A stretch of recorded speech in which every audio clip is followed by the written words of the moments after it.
नमस्कार दोस्तों, welcome to my YouTube channel learn Hindi with Preeti. दोस्तों, आज हम रस के अवयव या रस के अंग के विषय में पढ़ेंगे, जिसे हम पार्ट्स ऑफ रस भी कहते हैं।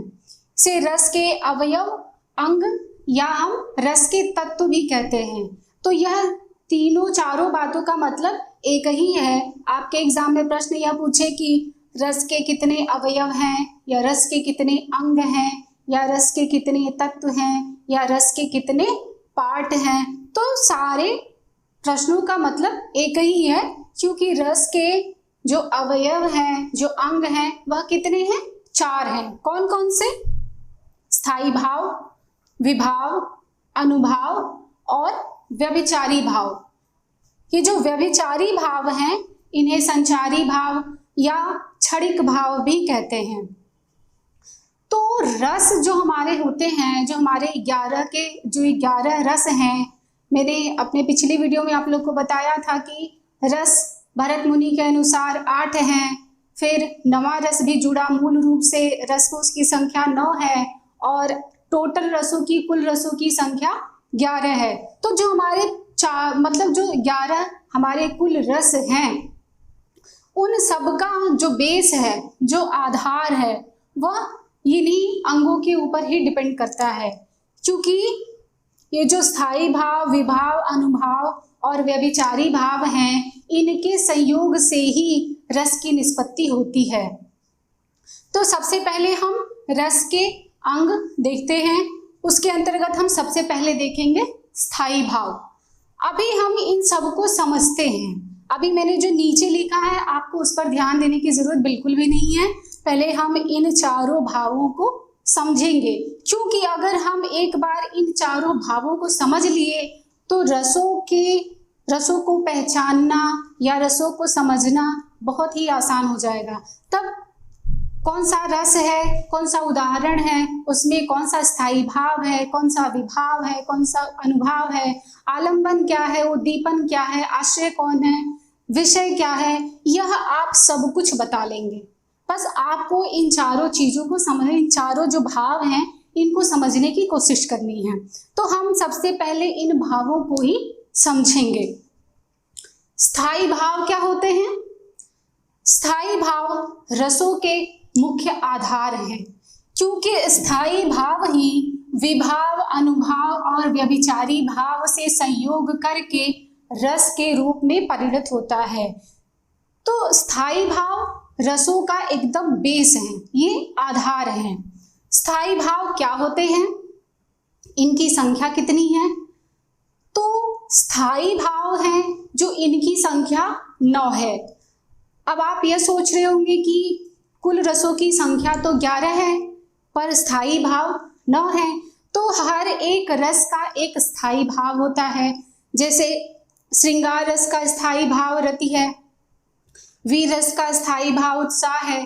तो इसी प्रकार जो 11 रस हैं, उनमें जो हमारे, अगर आपने इससे पहले की वीडियो देखी होगी, रस से संबंधित मेरी पार्ट 1 की वीडियो है, उसे आप जरूर देखिएगा। उसमें रसों के नाम और उनके स्थायी भाव एकदम एक तालिका में दिए हुए हैं, आप उसे जरूर देखिएगा। तो स्थायी भाव जो हैं वह 9 कैसे हैं? क्योंकि मैंने यहाँ पर लिखा है, देखिए कौन कौन से स्थायी भाव हैं। रति, शोक, हास, क्रोध, भय, उत्साह, विस्मय या जिसे हम आश्चर्य कहते हैं, जुगुप्सा जिसको हम घृणा भी कहते हैं, निर्वेद। और इसके बाद यह देखिए 9 है, 1 2 3 4 5 6 7 8 9, यह 9 है जो 10वें और 11वें रस के रूप में हमारे सामने जो रस हैं। तो जैसे 10वां रस कौन सा है, मतलब उसको 10वें या 11वें कुछ नाम ऐसा फिक्स नहीं है, बस हम समझने के लिए बोल रहे हैं कि जो 10वां और 11वां रस है वात्सल्य रस और भक्ति रस। तो आप देख रहे हैं कि जो वात्सल्य रस है उसका भी स्थायी भाव रति ही होता है, और जो भक्ति रस है उसका भी स्थायी भाव रति ही होता है। फर्क बस इतना होता है, अंतर सिर्फ इतना होता है कि जो वात्सल्य रस का जो स्थायी भाव रति है वह संतान विषयक रति होता है, जो स्नेह और ममता के संदर्भ में होता है। और जो 11वां रस है भक्ति रस, उसका भी स्थायी भाव रति होता है, पर वह देव रति होता है, ईश विषयक रति होता है, जो हमारे इष्ट के संबंध में होता है, देव रति, जो अनुराग के संदर्भ में होता है। तो कहने का तात्पर्य यह है कि वात्सल्य रस और भक्ति रस, इन दोनों रसों के स्थायी भाव रति ही होते हैं, तो यह रति के ही भेद होते हैं, इसलिए स्थायी भावों की संख्या 9 ही है। ठीक है, अब ये स्थायी भाव होते क्या है? स्थायी भाव का मतलब ही है प्रधान भाव। जब आप किसी कहानी का, काव्य का, कविता का, नाटक का जब आप उसका अध्ययन करते हैं, देखते हैं, सुनते हैं या पढ़ते हैं, तो उसमें एक भाव, एक जो स्थायी भाव होता है वह एकदम शुरू से लेकर के अंत तक रहता है, एकदम आरंभ से लेकर के अंत तक वह भाव बना रहता है। ठीक है, जैसे अगर आप कोई हिंदी फिल्म में अगर कोई आप कॉमेडी मूवी देख रहे हैं, तो एक जो हंसी वाला जो भाव है वह शुरू से लेकर के अंत तक बना रहता है। इसी प्रकार एक कोई भी भाव, आप किसी भी कविता को पढ़ रहे हैं या कहानी सुन रहे हैं या पढ़ रहे हैं या कोई फिल्म देख रहे हैं, तो एक मुख्य भाव जो होता है वह एकदम स्टार्टिंग से लेकर के एंड तक बना रहता है, वो स्थायी भाव होता है। और ये जो स्थायी भाव हैं, जो संख्या में 9 हैं, यह प्रत्येक मनुष्य के अंदर, हर एक प्राणी के अंदर, उसके हृदय में, उसके अंतःकरण में जन्म से लेकर के मृत्यु पर्यंत, अर्थात जीवन पर्यंत, जब से बालक जन्म लेता है और मृत्यु तक, ये जो स्थायी भाव हैं वह उसके हृदय में, उसके अंतःकरण में सदैव विराजमान रहते हैं, हमेशा स्थित रहते हैं। और ये किस अवस्था में होते हैं? सुसुप्तावस्था में। 9 जो भाव हैं वह स्थित होते हैं सुसुप्तावस्था में, किंतु एक समय में एक भाव ही हमारे मन पर पूरी तरह से हावी होता है। हावी होने का कहने का मतलब यह है कि एक समय में हमारे मन पर एक जो भाव होता है, एक जो स्थायी भाव होता है, वह सक्रिय होता है, एक्टिव होता है। उस भाव से पता चलता है कि इस समय हमारे मन में क्या फीलिंग्स है। अगर हम हंस रहे हैं, रो रहे हैं, क्रोधित हैं और डरे हुए हैं, तो कोई एक भाव होता है जो उस समय एक समय में सक्रिय होता है, जो जिसके माध्यम से हम अपनी भावनाओं को प्रकट करते हैं। हम अपनी भावनाओं को प्रकट करते हैं तो यह पता चलता है कि इस समय हमारे मन में कौन सा भाव इस समय सक्रिय अवस्था में है, कौन सा भाव इस समय एक्टिव है। तो एक समय में एक ही भाव एक्टिव होता है, एक ही भाव सक्रिय होता है, बाकी के जो भाव हैं वह दबे होते हैं। अब देखिए, जो 9 के 9 स्थायी भाव हैं वह हर एक मनुष्य के अंदर होते हैं। कोई भी मनुष्य यह नहीं कह सकता कि ये जो 9 के 9 स्थायी भाव हैं इनमें से कोई भी एक हमारे अंदर नहीं है, सबके मन में होता है। तो ये हो गए आपके स्थायी भाव। दूसरा क्या है? विभाव। पहले हम इनको समझते हैं। विभाव क्या होते हैं? कारण। विभाव शब्द का शाब्दिक अर्थ ही होता है भावों के कारण, अर्थात स्थायी भाव जिसके मन में जागृत होता है, उसका जो कारण होता है, जिसके प्रति भाव जागृत होता है या जिसके कारण वह भाव जागृत होता है, वह होता है विभाव। इसके भी 2 पार्ट हैं, हम इसे देख सकते हैं। विभाव 2 प्रकार के हैं।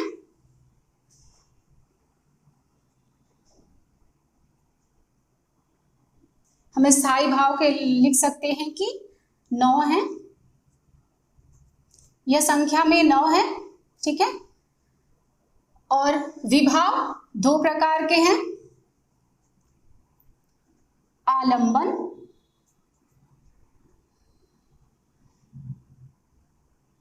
और दूसरा है उद्दीपन।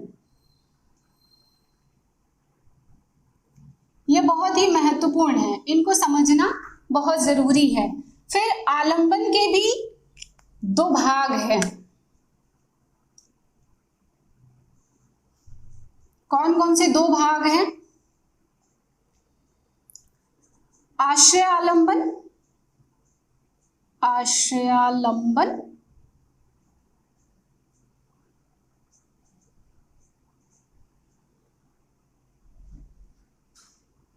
और जो इसका दूसरा भाग है वह है विषयालंबन।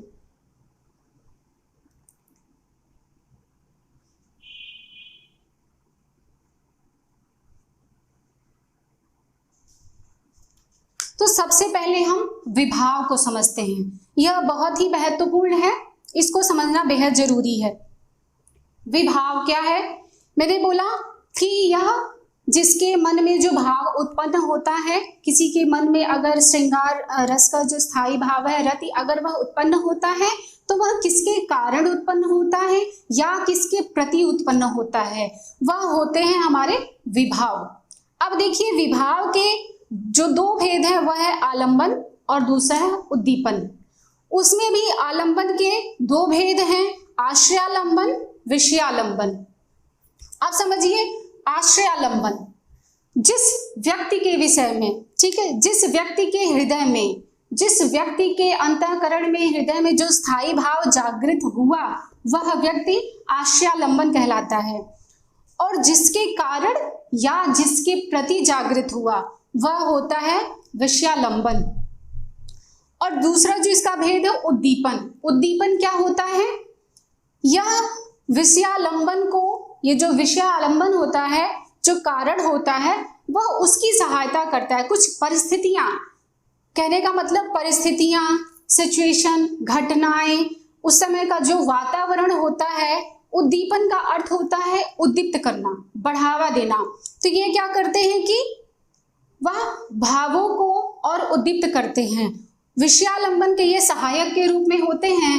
उस समय का जो वातावरण होता है, जो स्थितियां होती हैं, जो कंडीशन होता है वह होता है उद्दीपन। अनुभाव क्या होता है? अनुभाव, अनुभाव यह जो होता है यह आश्रयालंबन, इसकी चेष्टाएं होती हैं, जो क्रिया प्रतिक्रिया होती है। मान लीजिए जिस व्यक्ति के हृदय में जो स्थायी भाव जगा, अगर श्रृंगार रस का स्थायी भाव रहती है तो किसी व्यक्ति के मन में जो आश्रयालंबन है उसके मन में जो रति, जो प्रेम नामक स्थायी भाव जगा है, उसके पश्चात उसकी जो क्रिया होती है, जो प्रतिक्रिया होती है, उसके जो हाव भाव होते हैं वह अनुभाव कहलाता है। इसके भी चार भेद होते हैं, हम उन सबको देखेंगे। चार प्रकार की क्रियाओं के माध्यम से जो हम प्रकट करते हैं अपनी मतलब वेशभूषा के द्वारा, वाणी के माध्यम से, वह सब इसके अंतर्गत आता है। हम इन सब के विषय में डिटेल में पढ़ेंगे। फिर व्यभिचारी भाव क्या होते हैं? व्यभिचारी भावों की संख्या, इनकी संख्या 33 है। 33 यह 33 की संख्या में है। और यह क्या करते हैं कि जो स्थायी भाव जगता है, यह मुख्य रूप से व्यभिचारी भाव जो होते हैं इन्हें संचारी भाव और क्षणिक भाव भी कहते हैं। तो यह मुख्यतः स्थायी भाव को पुष्ट करते हैं। कहने का मतलब यह है कि यह आते हैं, जाते हैं, क्षणिक होते हैं, यह सिर्फ मतलब स्थायी भावों के संगी साथी, उनके सहायक बनकर के आते हैं, उनके सहायक बनकर के आते हैं स्थायी भावों के, और इनको पुष्ट करते हैं। यह बताते हैं कि इस व्यक्ति के मन में इस वक्त कौन सा भाव जगा है। जो आश्रयालंबन होता है, इसके मन में जो भाव, जो भी स्थायी भाव जगता है, यह जो व्यभिचारी भाव है, जो किसी एक स्थायी भाव को पुष्ट करने के लिए यह एक से अधिक संख्या में भी आ सकते हैं। तो स्थायी भाव तो एक ही होता है, पर उसको पुष्ट करने के लिए व्यभिचारी भाव एक से अधिक संख्या में भी आते हैं। और वह सिर्फ आश्रयालंबन के मन में उस समय कौन सा स्थायी भाव जगा है वह उसकी पुष्टि करते हैं। वह स्थायी भावों के संगी साथी, दोस्त यार बन करके आते हैं और कौन सा स्थायी भाव है उसको हमें बताते हैं और फिर चले जाते हैं। तो यह आते हैं और फिर चले जाते हैं, संचरण करते हैं, इसीलिए उन्हें संचारी भाव कहते हैं। और वह एक ही रस के साथ, एक ही स्थायी भाव के साथ नहीं, वह सारे स्थायी भावों के साथ उनके संगी साथी बनकर आते हैं, उनकी सहायता करते हैं, उनके भावों को पुष्ट करते हैं और चले जाते हैं। तो वह एक से अधिक लोगों के साथ विचरण करते हैं, इसीलिए उन्हें व्यभिचारी भाव कहते हैं। और उनकी संख्या कितनी है? 33 है। हम उनके विषय में भी डिटेल में पढ़ेंगे। तो सबसे पहले अब बात करते हैं कि इस तरह जो हमने भावों को देखा कि स्थायी भाव, विभाव, अनुभाव और व्यभिचारी भाव आप सुने हैं। अब हम एक अपने मतलब रोज की जिंदगी से, दैनिक जीवन से एक उदाहरण लेते हैं। उदाहरण के माध्यम से अगर हम समझेंगे, जो हमारे साथ जो चीजें गुजरती हैं, जो बातें गुजरती हैं, जब हम अपने दैनिक जीवन से समझेंगे तो हम उसको भूलेंगे नहीं, हमें हमेशा याद रहेगा। तो चलिए हम सबसे पहले श्रृंगार रस के विषय में ही देख लेते हैं कि श्रृंगार रस किस प्रकार श्रृंगार का स्थायी भाव होगा, विभाव क्या होगा, अनुभाव क्या होगा, व्यभिचारी भाव क्या होगा, उसमें कौन आलंबन होगा, कौन उद्दीपन होगा, कौन विषयालंबन होगा, कौन आशयालंबन होगा, हम सब एक उदाहरण के माध्यम से समझेंगे। अब देखिए, हम पहले श्रृंगार रस, आप जानते हैं कि श्रृंगार रस के 2 भेद होते हैं, संयोग श्रृंगार और वियोग श्रृंगार। तो हम श्रृंगार रस के विषय में पहले देखते हैं। श्रृंगार रस का जो पहला भेद है संयोग श्रृंगार। तो हम एक कहानी देखते हैं, एक छोटी सी कहानी, एक स्टोरी के माध्यम से हम इन सारे भावों को समझने की कोशिश करते हैं। मान लीजिए, इमेजिन कीजिए, एक दिन शाम को आप किसी उद्यान में, किसी पार्क में या किसी बागीचे में, आप कहने का तीनों का मतलब एक ही है कि मान लीजिए आप किसी एक उद्यान में घूमने गए हैं। चलिए हम इनको एक नाम दे देते हैं, कौन घूमने गया है उससे हमें और अच्छे से क्लियर होगा। मान लीजिए एक दिन शाम को एक महिला एक उद्यान में घूमने जाती हैं, जिनका नाम हम दे देते हैं सीता। मान लीजिए एक दिन शाम को सीता एक बागीचे में घूमने जाती हैं, वह वहाँ पे भ्रमण कर रही होती हैं, तभी उनके सामने एक, उनके अपोजिट एक सुंदर पुरुष उन्हें दिखाई देते हैं। अब वह जो सुंदर पुरुष हैं उनका भी हम एक नाम दे देते हैं। वह सुंदर पुरुष है, मान लीजिए हम उनका नाम दे देते हैं राम। तो सीता जो शाम के समय एक बागीचे में, एक उपवन में या एक पार्क में जो घूमने गई थी, तभी सामने उनके एक सुंदर पुरुष जिनका नाम है राम। तो सीता ने राम को देखा, राम बहुत ही आकर्षक लगे सीता को, सीता मोहित हो गई। तो सीता के मन में राम के प्रति एक प्रेम भाव जागा। वह प्रेम क्या है? वह प्रेम रति है, जो कि श्रृंगार रस का स्थायी भाव है। रति, रति का मतलब ही होता है प्रेम। तो सीता जिन्होंने उस बागीचे में राम को देखा, तो वह राम के प्रति आकर्षित हुई और सीता के मन में प्रेम का भाव जगा, अर्थात रति नामक स्थायी भाव जागृत हुआ। और उसके बाद अब यहां पर देखिए, सबसे पहले सीता पार्क में घूमने गई थी। तो सीता आश्यालंबन है, क्योंकि सीता के मन में भाव जगा।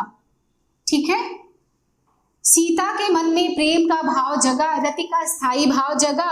और किसके कारण जगा या किसके प्रति जगा? वह है राम के प्रति जगा। ठीक है, यह हो गया विषयालंबन। अब उद्दीपन क्या है? वो जो माहौल है, जो उस बागीचे का जो माहौल है, जो पेड़ पौधे हैं, रंग बिरंगे फूल हैं, जो खुशबू आ रही है, वो जो वातावरण है, वह जो दृश्य है, वह उद्दीपन कहलाता है। ठीक है, तो वो जो बागीचे का जो वातावरण है वह है उद्दीपन। अब सीता जो राम को देखती हैं और उन पर मोहित हो जाती हैं, तो सीता की क्रिया प्रतिक्रिया क्या होती है? सीता देखती है कि मतलब मेरे बाल ठीक है कि नहीं। आप जनरली समझिए, अपने लाइफ में जाकर के जब आप किसी के प्रति आकर्षित होते हैं तो आप अपने आप को सही करने लगते हैं कि हाँ, मतलब हमारे बाल ठीक हैं, कपड़े ठीक है नहीं, हम अच्छे लग रहे हैं कि नहीं। इस प्रकार से जो सीता की चेष्टाएं हैं, जो सीता की क्रिया प्रतिक्रिया है, वह है अनुभाव। अब सीता जिनके मन में स्थायी भाव जगा, जो रति नामक स्थायी भाव जगा, उसको पुष्ट कौन करता है? उनके मन पे प्रसन्नता आ जाती है, वह हर्ष का अनुभव करती हैं और मतलब हर्ष उल्लास उनके मन में मतलब चेहरा खिल जाता है, हंस रही हैं, मुस्कुरा रही हैं। तो यह जो हंसना है, जो मुस्कुराना है, जो उनके चेहरे पे जो भाव दिखा रहे हैं, उनसे यह पुष्टि होती है कि इस समय सीता खुश हैं, प्रेम में हैं। तो वह जो पुष्टि कर रहे हैं वह है व्यभिचारी भाव। तो उम्मीद है कि आपको यह उदाहरण श्रृंगार रस से संबंधित आपको समझ में आया होगा। यह तो श्रृंगार रस की बात हुई। अगर हम इसे कोई और रस के रूप में समझें तो वो कैसे होगा? चलिए हम किसी और रस के रूप में इस चारों भावों को देखते हैं। उस कहानी को छोड़िए, अब हम एक नई कहानी देखते हैं। एक रस है आपका भयानक रस। तो भयानक रस को हम समझते हैं कि भयानक रस में स्थायी भाव, विभाव, अनुभाव और व्यभिचारी भाव किस प्रकार से आते हैं, किस प्रकार सहयोग करते हैं कि फिर वह भयानक रस की निष्पत्ति होती है। चलिए हम एक और कहानी सुनते हैं। कहानी क्या है? मान लीजिए कि क्लास 12th का एक स्टूडेंट है, क्लास 12th का एक विद्यार्थी जिसका नाम है सुरेश। हम कोई भी नाम रख सकते हैं, आपका जो नाम है आप उससे भी समझ लीजिए। बस हम एक कहानी के माध्यम से इन चारों भावों को समझने की कोशिश कर रहे हैं। मैं कोशिश कर रही हूँ कि आप उसे समझिए।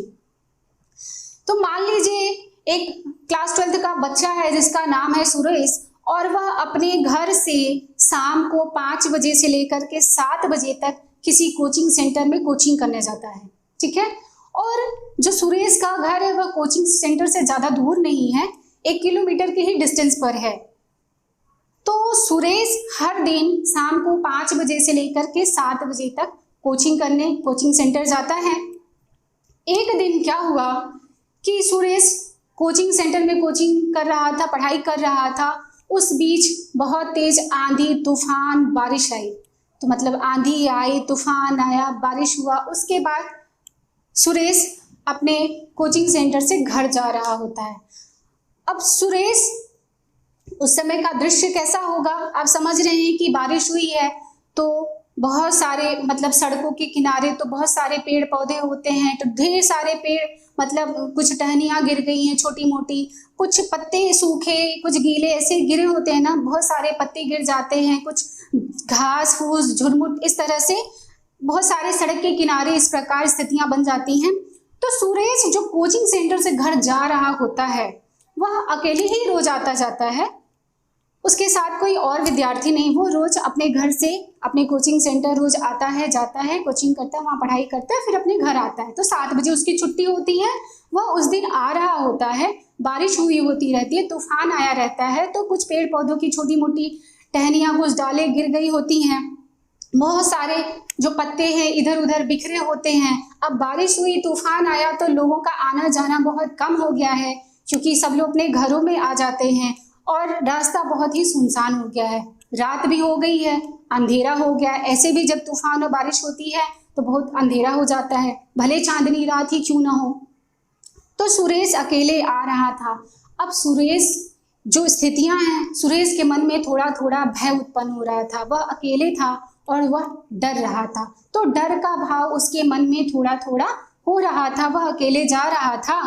तभी अचानक से क्या होता है कि जो घास वो जो थोड़े छोटे मोटे झुरमुट हैं, जो पत्ते हैं, उनमें से बहुत तेज सरसराहट की आवाज होती है। सुरेश ऐसे जा रहा होता है सड़क पर, तभी अचानक से एक बड़ा सा सांप ऐसे रेंगते हुए सुरेश के सामने से सरसराहट की आवाज के साथ निकल जाता है। अब सुरेश जो पहले से ही डर महसूस कर रहा था, सरसराहट की आवाज के साथ जैसे ही वह सांप उसके सामने से गुजरा, सुरेश बुरी तरह से डर गया। फिर सुरेश की प्रतिक्रिया क्या हुई कि वह बहुत तेज से डरा और उसके मुंह से चीख निकल गई, बचाओ, मेरी हेल्प करो, कुछ इस टाइप से मुंह से चीख निकल जाती और वह तुरंत दौड़ के वहां से भागता है। और जब वह वहां से भागता है, थोड़ी दूर पर जाकर रुकता है, क्या होता है, वह पसीने से तरबतर है, डर के मारे उसके हाथ पैर कांप रहे होते हैं, गले से आवाज नहीं निकल रही होती है, चेहरा एकदम पीला पड़ गया होता है, वो एकदम बुरी तरह से डर गया होता है। तो अब इस कहानी में देखिए कि विभाव, अनुभाव या व्यभिचारी भाव कौन है। सबसे पहले सुरेश के मन में भाव जागृत होता है, स्थायी, कौन सा स्थायी भाव? भयानक रस का स्थायी भाव जो है भय। तो यहां पर हमारा आशय लंबन कौन होगा? सुरेश। सुरेश के मन में वह भय नामक स्थायी भाव जागा है, स्थायी भाव भय जो सुरेश के मन में जागा। अब विषयालंबन कौन है? जिसने अचानक से जिसने सांप को देखा, सांप के कारण सुरेश डर गया, तो विषयालंबन है सांप। उद्दीपन क्या है? उस समय का वह जो दृश्य था कि अंधेरी रात है, बहुत सारे झुरमुट इधर उधर है, सुनसान रास्ता है, लोगों का आवागमन बंद हो गया है, तो वह जो उस समय का जो दृश्य है वह है उद्दीपन, और वह उद्दीपन सुरेश के डर को और बढ़ा रहा था। अनुभाव क्या है?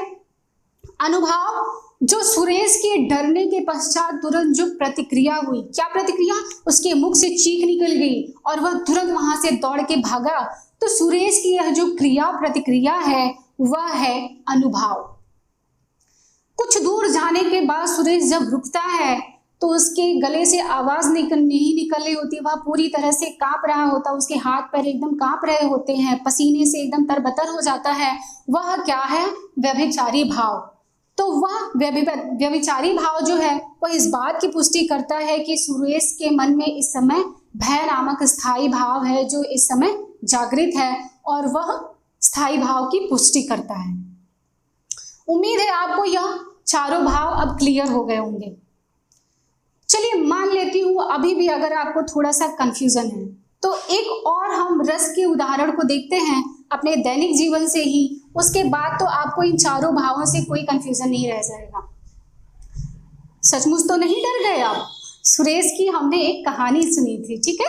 अब सुरेश को छोड़ दीजिए, ठीक है? हमने सुरेश को हटा दिया। हम देखते हैं एक और रस के विषय में। चलिए हास्य रस देख लेते हैं, डरिए मत, हम हास्य रस देखते हैं। हास्य रस का स्थायी भाव क्या होता है? हास्य। हास्य रस का स्थायी भाव होता है हास्य। चलिए अब हम हास्य रस में देखते हैं कि स्थायी भाव क्या है, विभाव क्या, अनुभाव और व्यभिचारी भाव क्या। तो एक नई कहानी सुनिए। क्या है? मान लीजिए आपका वेकेशन चल रहा है, आप विद्यार्थी हैं, आपका वेकेशन चल रहा है, छुट्टियां हैं, आप अपने घर में बैठे हैं और एक कोई कॉमेडी मूवी देख रहे हैं, कोई कॉमेडी फिल्म देख रहे हैं। तो जो आशय लंबन होता है यहाँ पर नायक नायिका के साथ साथ, अगर आप किसी काव्य का पठन कर रहे हैं, पढ़ रहे हैं तो आप पाठक हैं, अगर आप सुन रहे हैं किसी और के द्वारा तो वह आप श्रोता कहलाते हैं, अगर आप किसी चीज को मतलब किसी मूवी को या फिल्म को देख रहे हैं तो वह क्या? दर्शक होता है। तो आशयालंबन नायक नायिका व्यक्ति विशेष के साथ साथ वह जो श्रोता है, जो पाठक है, जो दर्शक हैं, वह भी आते हैं। तो आप घर में बैठ करके मूवी देख रहे हैं, कौन देख रहा है? चलिए हम एक नाम दे देते हैं। मान लीजिए आपका नाम है रमेश। रमेश अपने घर में बैठ करके एक कॉमेडी फिल्म देख रहा होता है। अब कॉमेडी फिल्म में कोई पात्र है, कोई कैरेक्टर है जो उस समय जो बोल रहा है, जो कर रहा है, जो उसकी एक्टिविटी है, तो जिसके कारण हंसी आ रही है। कॉमेडी मूवी है तो जाहिर सी बात आप हंसेंगे, आपको हंसी आएगी बार बार। तो जो रमेश है वह कॉमेडी फिल्म देख रहा है तो वो बहुत हंस रहा है, खिलखिला रहा है। तो यह क्या है कि रमेश के मन में हास्य रस का स्थायी भाव हास्य जग रहा है। स्थायी भाव कौन सा जागृत हुआ? जो स्थायी भाव है रमेश के मन में हास्य नामक स्थायी भाव जगा। रमेश बहुत प्रसन्न है, हंस रहा है, खिलखिला रहा है। विषयालंबन क्या होगा? फिल्म के पात्र, ठीक है, वह कैरेक्टर जो इस समय कॉमेडी कर रहा होता है, जिसकी बातें सुन करके रमेश हंस रहा होता है, ठीक है। कोई एक कैरेक्टर होगा जो उस समय जिसकी बातों को सुन करके रमेश को हंसी आ रही होगी। उद्दीपन क्या है? उस समय का जो पूरा दृश्य होगा, जो व्यक्ति कॉमेडी कर रहा होगा, उसके आसपास की जो स्थिति होगी, जो दृश्य होगा, जो घटनाएं होंगी, वह क्या है? उद्दीपन। तो वह क्या है कि रमेश को उद्दीप्त कर रहा है हंसने के लिए, खिलखिलाने के लिए, वह इस पात्र का सपोर्ट कर रहा है, एक तरीके से सहायक। अगर कोई एक व्यक्ति कॉमेडी कर रहा है तो उसके आसपास का जो दृश्य होता है वो उसी प्रकार होता है कि वह उसको हेल्प करे। तो वह जो वातावरण है, जो दृश्य है, फिल्म का जो दृश्य है, जो वातावरण है, वह है उद्दीपन। अब रमेश जो कि फिल्म देख रहा होता है, तो आप देखते हैं कि आप कोई कॉमेडी फिल्म देख रहे हैं तो आप देखते देखते अचानक से बहुत जोर से ठहाके लगा के हंसने लगते हैं। आप बहुत ज़्यादा हंसते हैं तो आपके पेट में दर्द होने लगता है, आप हंसते हंसते अपना पेट पकड़ लेते हैं। या आप सोफे पे, चेयर पे बैठ के देख रहे होते हैं तो आप अचानक से पीछे टेक ले लेते हैं, बहुत जोर जोर से हंसने लगते हैं। तो यह जो रमेश की क्रिया प्रतिक्रिया है, जो रमेश की चेष्टाएं हैं, जो हास नामक जो स्थायी भाव जगह है, तो वह हंसते हंसते अपना पेट पकड़ लेता है, या चेयर पे से सो जाता है, या तालियां बजाने लगता है, वह है अनुभाव। अब रमेश व्यभिचारी भाव क्या है? रमेश को देखते ही हम समझ जाएंगे कि इस समय वह जोर जोर से हंस रहा है, उसके चेहरे पर प्रसन्नता का भाव है, हर्ष है, उत्साहित है। तो यह जो है वह है व्यभिचारी भाव, जो इस बात की पुष्टि कर रहे हैं कि मतलब रमेश के चेहरे पे जो हंसी है, जो खुशी है, जो उत्साह है, वह व्यभिचारी भाव है। तो वह व्यभिचारी भाव इस बात की पुष्टि कर रहे हैं कि रमेश के हृदय में कौन सा स्थायी भाव जगा है? हास। क्योंकि रमेश प्रसन्न है, खुश है, हर्षोल्लासित है, तो वह इस भाव की पुष्टि कर रहे हैं कि रमेश के मन में इस समय हास नामक स्थायी भाव जगा है। उम्मीद करती हूँ कि अब आपको यह स्थायी भाव, विभाव, अनुभाव और व्यभिचारी भावों के विषय में अब आपको कोई कंफ्यूजन नहीं होगा। अगर थोड़ा बहुत कुछ प्रॉब्लम हो तो आप वीडियो को एक बार रिपीट करके देखिएगा, 2 बार 3 बार देखिएगा, तो आपको इसी प्रकार सारे रस के संबंध में विभाव, अनुभाव, स्थायी भाव, व्यभिचारी भाव, सारे भाव क्लियर हो जाएंगे। मैं आपको इनके थोड़े थोड़े नोट्स भी दूंगी ताकि एक लिखित रूप में आपके सामने प्रस्तुत रहे, जिससे आप समझ भी लिए और उसको बारे में थोड़ा सा देख भी लेते हैं। तो सबसे पहले हम देख लेते हैं स्थायी भाव। स्थायी भाव का तात्पर्य है प्रधान भाव, मुख्य भाव। किसी काव्य या नाटक में एक स्थायी भाव आरंभ से लेकर के अंत तक रहता है। मैंने बताया था जब आप कोई कविता, कहानी या कोई फिल्म देख रहे हैं तो एक स्थायी भाव ऐसा होगा जो आरंभ से लेकर के अंत तक वह बना रहता है। स्थायी भाव हमारे हृदय के अंदर जीवन पर्यंत सुसुप्तावस्था में विद्यमान रहते हैं और एक समय में एक ही स्थायी भाव सक्रिय अवस्था में होता है, जिनसे हम अपनी भावनाओं को प्रकट करने में समर्थ होते हैं। एक ही स्थायी भाव एक समय में, एक व्यक्ति के हृदय में एक समय में एक ही स्थायी भाव पूरी तरह से हावी होता है, जिसके माध्यम से वह अपनी भावनाओं को प्रकट करता है। और यह स्थायी भावों की संख्या कितनी होती है? 9। कौन कौन से हैं? रति, शोक, हास, क्रोध, भय, उत्साह, विस्मय जिसे हम आश्चर्य कहते हैं, जुगुप्सा जिसे हम घृणा के नाम से भी जानते हैं, निर्वेद वह वैराग्य। जब संन्यास ले, निर्वेद वैराग्य मतलब जब हमारे मन में संन्यास की भावना जागृत होती है, हम इस दुनिया को मोह माया समझने लगते हैं, हमारा मन इस सांसारिक जीवन से ऊब जाता है, तब हमारे मन में वैराग्य की भावना, निर्वेद की भावना जागती है कि अब हम इस दुनिया से छुटकारा पाना चाहते हैं, हम संन्यास ले लेते हैं। ठीक है, आप देख रहे हैं कि इनकी संख्या 9 है। ठीक है, और मैंने आपको पहले ही बताया कि जो 10वां और 11वां रस है, वात्सल्य रस और भक्ति रस, इन दोनों रसों के स्थायी भाव रति ही होते हैं। जो श्रृंगार रस के जो स्थायी भाव है रति, तो यह दोनों रसों के जो स्थायी भाव है वह रति के ही भेद हैं, इसीलिए स्थायी भावों की संख्या 9 ही है। ठीक है, तो चलिए अब इसके बाद हम देखते हैं विभाव। हाँ, तो आज ये देखते हैं हम विभाव। विभाव किसे कहते हैं? विभाव का शाब्दिक अर्थ है भावों के कारण, भाव जागृत करने के कारक को, अर्थात जिनसे भाव जागृत होता है उसे हम विभाव कहते हैं, उस कारक को। ठीक है, विभाव 2 प्रकार के होते हैं, मैंने पहले ही बताया आपको, आलंबन और उद्दीपन 2 प्रकार के होते हैं विभाव। तो सबसे पहले आलंबन देख लीजिए। जिस प्रमुख व्यक्ति, वस्तु या परिस्थिति को देखकर हृदय में भाव जागता है उसे आलंबन कहते हैं। आलंबन के भी दो भेद होते हैं। पहला है आश्रयालंबन और दूसरा होता है विषयालंबन। आश्रयालंबन जिसके हृदय में भाव जागते हैं उसे आश्रयालंबन कहते हैं। मैंने आपको पहले ही सब कुछ समझाया, तो वो समझिए कि जिसके हृदय में, मतलब वह व्यक्ति जिसके हृदय में, जिसके मन का जो स्थायी भाव होता है, जो जागृत होता है, वह होता है आश्रयालंबन। आश्रयालंबन में नायक, नायिका, पाठक, श्रोता और दर्शक आदि सभी आते हैं।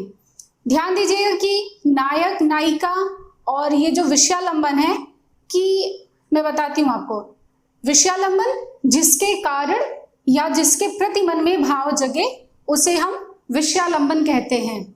जैसे नायक या नायिका। अब आप देख रहे हैं कि यहाँ भी नायक नायिका है और यहाँ भी नायक नायिका है, ठीक है। तो आश्रयालंबन, जब आश्रयालंबन में नायक होगा, मतलब आश्रय जिसके हृदय में भाव जागता, अगर वह नायक होगा तो विषयालंबन में वह नायिका होगी, अपोजिट होगा। क्योंकि अगर नायक के मन में स्थायी भाव जब कोई जग रहा है तो उसका विषयालंबन नायिका होगी।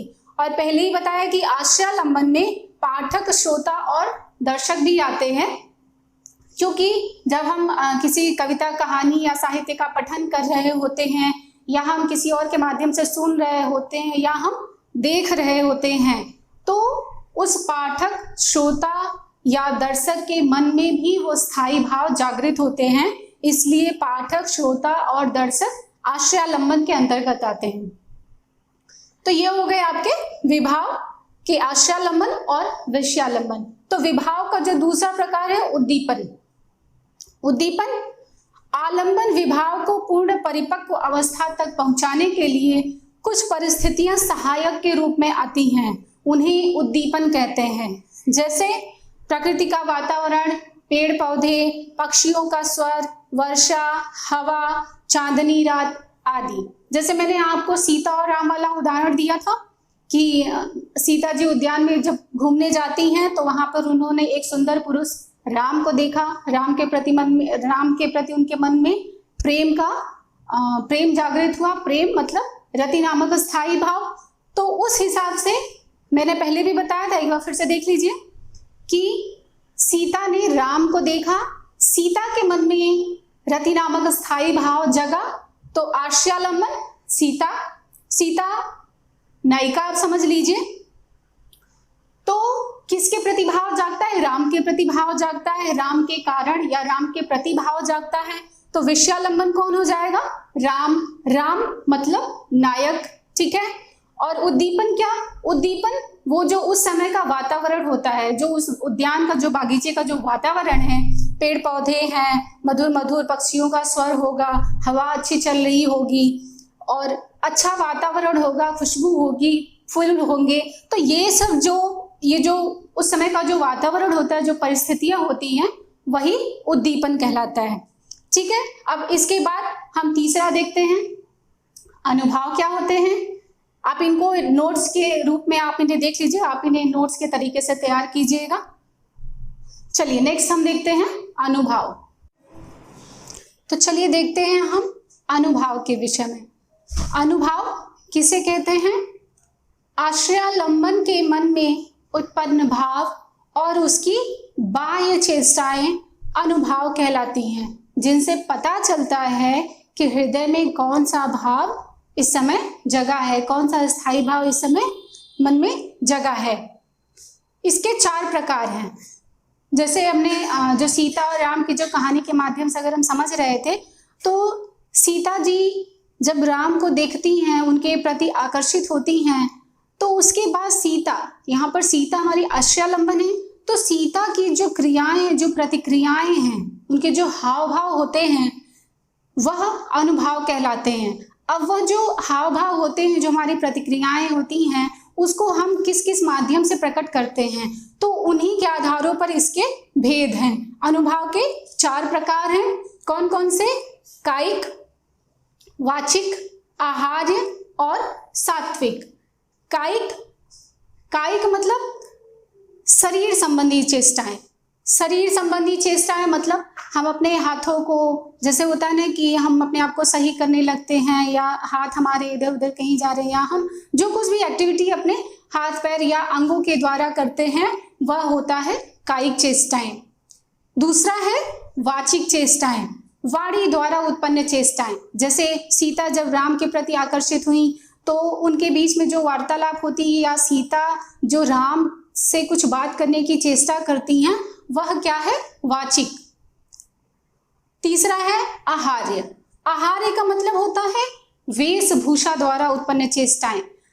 इसको आप इस प्रकार समझ सकते हैं, जैसे आप कहीं कोई सर्कस देख रहे हैं या कोई जोकर है जो आपको हंसाने का मतलब प्रयत्न करता है, तो उसके जो कुछ अजीब तरह के मतलब कुछ एक्स्ट्रा नाक लगाया हुआ कुछ अजीब तरीके के जो वेशभूषा वो लोग धारण करते हैं, वो क्या हंसाने के लिए करते हैं। तो वो जो चेष्टाएं होती हैं वेशभूषा वाली, कपड़ों वाली, वह होती हैं आहार्य। मतलब यह जो अनुभाव है उसमें वेशभूषा द्वारा उत्पन्न चेष्टाएं आती हैं। चौथा है सात्विक। सात्विक या इसे अयत्नज भी कहते हैं। अयत्नज का मतलब कि इनको करने के लिए हमें प्रयत्न नहीं करना पड़ता।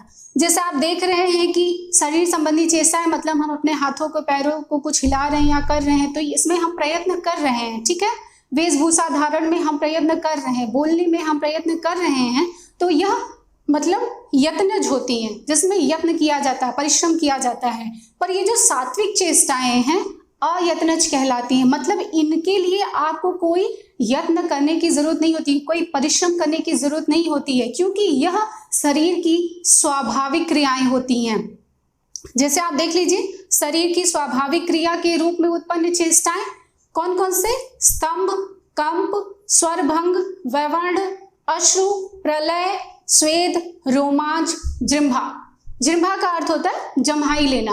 अब देखिए, यह जो सात्विक जो अयत्नज क्रियाएं हैं, यह कौन कौन सी है। जैसे कंपन, अगर आपके हाथ पैर आप डरे हुए हैं, कांप रहे हैं, तो उस पर आपका वश नहीं होता है, आप उसे कंट्रोल नहीं कर सकते, या आप यह चाहें कि यह अभी के अभी बंद हो जाए, तो यह नहीं होता है, क्योंकि यह सात्विक होते हैं। अश्रु, अगर आप दुखी हैं तो आप अपने अश्रुओं पर तुरंत कंट्रोल नहीं कर सकते हैं। इसी प्रकार स्वेद, पसीना आना, तो आपके कंट्रोल में नहीं होता है कि हमें पसीना ना आए, यह स्वाभाविक क्रियाएं हैं। यहाँ पे देख रहे हैं प्रलय। प्रलय का जो मतलब है यहाँ पर, मतलब शरीर चेतना शून्य हो जाना, कहने का मतलब है बेहोश हो जाना, आपका उस पर कोई वश नहीं होता, यह स्वाभाविक क्रियाएं हैं, इसीलिए इन्हें अयत्नज कहते हैं। यहाँ पर एक बात ध्यान दीजिएगा, मैंने कई सारी किताबें पढ़ी है, तो मैंने देखा कि कहीं कहीं अनुभाव के सिर्फ दो ही भेद बताए गए हैं। वह है पहला कायिक, जिसे यत्नज कहते हैं, और दूसरा सात्विक, जिसे अयत्नज कहते हैं।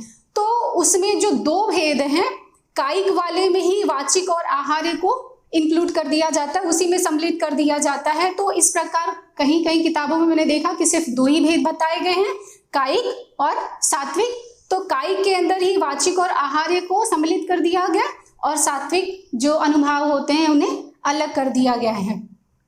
मैंने दोनों पढ़ा है, इसलिए मैंने आपको दोनों बता दिया है, ठीक है। अब देखते हैं चौथा कौन सा भाव है, संचारी भाव।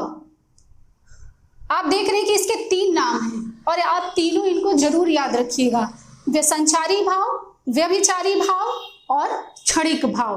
तो संचारी भाव क्या करते हैं, देखिए, मन में संचरण करने वाले भाव, मन में आने जाने वाले भाव, जो स्थायी भावों के का सहयोग करने के लिए उनके साथ क्रिया करते हैं, उन्हें पुष्ट करते हैं। आपको मैंने उधर समझाया था कि जैसे अगर हम सीता और राम के माध्यम से देख रहे थे, तो आश्रयालंबन, यह जो किसके मन में आते हैं, आश्रयालंबन के मन में आते हैं ना, ये आश्रयालंबन को पुष्ट करने, क्योंकि जो आश्रयालंबन होता है, जैसे सीता हमारी जो आश्रयालंबन है, उनके मन में जो रति नामक प्रेम का जो स्थायी भाव जगता है, श्रृंगार का जो स्थायी भाव है, रति, वह जो जगता है, तो यह क्या होते हैं, स्थायी भावों का सहयोग करते हैं। उनके संगी साथी दोस्त यार की तरह आते हैं, क्षण भर के लिए आते हैं और उनके साथ क्रिया करते हैं, और इस बात की पुष्टि करते हैं कि इस समय आश्रयालंबन के विषय में कौन सा भाव जगा है, उसकी पुष्टि करते हैं और चले जाते हैं। उन्हें कहते हैं संचारी भाव। अब देखिए इनका 3 नाम है। संचारी भाव इन्हें क्यों कहते हैं? संचारी भाव क्योंकि यह मन में संचरण करते हैं, आते हैं और चले जाते हैं, यह ज्यादा देर के लिए नहीं ठहरते हैं, आते जाते रहते हैं, इसलिए संचरण करते हैं, तो इन्हें संचारी भाव कहते हैं। व्यभिचारी भाव क्यों कहते हैं? क्योंकि यह एक से अधिक भावों के साथ विचरण करते हैं। अब एक से अधिक भाव क्या? वही जो स्थायी भाव, हमने देखा कि 9 स्थायी भाव हैं, तो यह जो 9 के 9 स्थायी भाव हैं, यह उन सबके सहयोग करते हैं, उन सबके सहयोग में आते हैं। क्योंकि जो भी स्थायी भाव जगह है, चाहे वह रति हो, चाहे वो हास हो, चाहे उत्साह हो, चाहे शोक हो, यह सबका सहयोग करने के लिए आते हैं। तो क्या कह रहे हैं कि व्यभिचारी भाव क्यों कहते हैं? कि एक से अधिक भावों के साथ विचरण करने के कारण इन्हें व्यभिचारी भाव कहते हैं। तीसरा क्या है? क्षणिक भाव। इसको तो आप समझ ही गए होंगे, मैंने बताया कि यह संचरण करते हैं, आते हैं जाते हैं, क्षण भर के लिए रहते हैं, थोड़ी देर के लिए रहते हैं, इसलिए इन्हें क्षणिक भाव भी कहते हैं। और आचार्यों द्वारा इनकी संख्या 33 बताई गई है। ध्यान दीजिएगा कि आपके एग्जाम में इससे कई बार प्रश्न आया है, आपसे पूछा जाता है कि संचारी भावों की संख्या कितनी है। अब उसे संचारी भाव कहा जाए या व्यभिचारी भाव कहा जाए या क्षणिक भाव कहा जाए, तीनों का मतलब एक ही होता है। और इनकी संख्या कितनी है? 33। तो 33 मतलब 33। तो आपसे यह संख्या कई बार पूछा गया है एग्जाम में, इसलिए आप इनकी संख्या को ध्यान में जरूर रखिएगा। अब वो कौन कौन से हैं देख लीजिए। निर्वेद, आवेग, दैन्य, श्रम, मद, जड़ता, उग्रता, मोह, विबोध, स्वप्न, अपस्मार, गर्व, मरण, अलसता, अमर्ष, निद्रा, अवहिता, औत्सुक्य, उन्माद, शंका, स्मृति, मति, व्याधि, संत्राश, लज्जा, हर्ष, असूया, विषाद, धृति, चपलता, ग्लानि, चिंता और वितर्क। एक बात और महत्वपूर्ण है कि इनकी संख्या 33 है, पर आप इन्हें आगे पीछे ऊपर नीचे जैसे भी चाहें लिखें, याद करें, उससे कोई प्रॉब्लम नहीं है। इनकी संख्या आपसे कई बार पूछी गई है आपके एग्जाम में कि संचारी भावों की कितनी संख्या होती है, संचारी भाव की संख्या कितने होते हैं, तो आपसे वह 33 की संख्या पूछी जाती है। और आप इन्हें आगे पीछे ऊपर नीचे जैसे भी करके याद रखना चाहें आप इन्हें रख सकते हैं, क्योंकि यह ऊपर नीचे आगे पीछे आप कहीं भी लिखें, बस उनकी संख्या 33 होती है, यह आपको ध्यान में रखना है। तो यह हो गए आपके चारों भाव, स्थायी भाव, विभाव, अनुभाव और व्यभिचारी भाव। तो यहाँ पर आपके रस के अंग या अवयव जो पार्ट है वो कंप्लीट होता है। अब नेक्स्ट वीडियो में हम एक एक रस के विषय में देखेंगे। श्रृंगार रस, हास्य रस, मैं आपको सारे रसों से संबंधित वीडियो दूंगी, आप सबको देखिएगा। और एक महत्वपूर्ण बात कि आप जब भी मेरी कोई वीडियो देखते हैं कोई जिस टॉपिक से रिलेटेड, अगर आपको उसमें कहीं कोई प्रॉब्लम हो, कुछ पूछना हो या कुछ समझ में ना आए या कुछ बताना हो, कहना हो, तो आप मुझे कमेंट सेक्शन में कमेंट करके पूछ सकते हैं, मैं आपको रिप्लाई जरूर करूंगी। आप टॉपिक से संबंधित प्रश्न ही पूछिएगा, ठीक है। चलिए, अगर आपको वीडियो अच्छी लगती है तो इसे देखिएगा, लाइक कीजिए, शेयर कीजिए और मेरे चैनल को सब्सक्राइब कीजिए। तब तक के लिए बाय बाय दोस्तों।